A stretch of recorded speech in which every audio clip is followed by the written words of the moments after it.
Bonjour, mon nom est Marc Lalande. Je suis propriétaire ici à Saint-Colomban depuis 2 ans et demi. J'ai aussi le privilège de faire partie du groupe de protection de l'environnement. Alors, on m'a demandé de vous parler de gestion durable de l'eau. Qu'est-ce que c'est ça que la gestion durable de l'eau? Alors, c'est dans un premier temps toutes sortes d'initiatives, d'actions qu'on va prendre au niveau de la municipalité pour permettre le développement des usages économiques de notre eau. On parle d'enjeux sociaux et de santé, bien sûr, mais aussi la préservation de cette ressource qui nous est si chère et toute la préservation de nos milieux aquatiques. Alors, on s'est doté de 4 objectifs pour voir à préserver la qualité et la quantité d'eau à laquelle on a accès. Alors, dans un premier temps, on voudrait réduire la consommation de notre eau potable. On voudrait aussi protéger les écosystèmes aquatiques, qu'on parle d'eau souterraine qui se trouve sous mes pieds, qu'on parle des lacs, des cours d'eau. On est à quelques pas de la rivière du Nord, on est à quelques mètres du bassin versant de la rivière Lepage, et ça peut être aussi des milieux humides qu'on trouve pas très loin d'ici.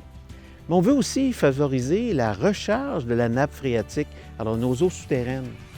On voudrait également appliquer une gestion durable des eaux pluviales. Alors, c'est l'eau qui nous vient du ciel, qui tombe sur nos toits, qui s'écoule par nos gouttières et puis qui peuvent apporter un grand nombre de résidus et puis de modifier le régime hydrologique de notre région. On parle d'eau de ruissellement, on parle d'engorgement des fossés, l'érosion de nos terrains.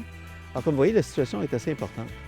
Mais pourquoi on devrait s'intéresser à la gestion de l'eau? Alors, j'ai 4 raisons que j'aimerais partager avec vous. La première, parce que souvent l'été, on se retrouve dans une situation où le réseau d'aqueduc va manquer d'eau. Et ça peut être assez préoccupant. Mais si vous vous dites, moi j'ai un puits, comme c'est mon cas, ça vous affecte peu. Au contraire, l'été dernier, j'ai grand nombre de mes voisins qui ont dû investir pas mal de sous puis être passablement stressés parce que les puits ne fournissaient pas. Alors finalement, ça touche tout le monde. On a aussi les milieux humides qui offrent toute une panoplie de biens et de services dont notre environnement dépend. Alors, il faut les protéger, il faut les conserver. En faisant ça, on économise sur toutes sortes d'infrastructures, que ce soit la recharge de la nappe phréatique, qui se trouve sous mes pieds, qu'on parle de la purification de l'eau, qu'on parle de la régulation de l'eau de surface, puis aussi de permettre des activités récréo-touristiques pour l'éducation, pour des fins scientifiques. Puis en terminant, il y a tous les lacs de notre territoire qui sont assez vieillissants et puis qui ont un petit calibre. Alors, ils ont tendance à ramasser un paquet de sédiments qui favorisent la prolifération des plantes et puis qui vont étouffer progressivement le milieu aquatique.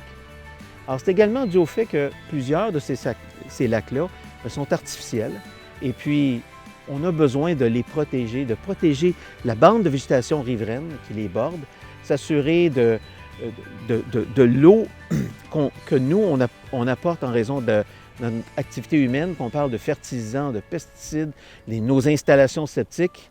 Alors imaginez, dans certains pays, de gaspiller de l'eau comme je le ferais, ça serait une profanation. Alors moi, je compte sur vous.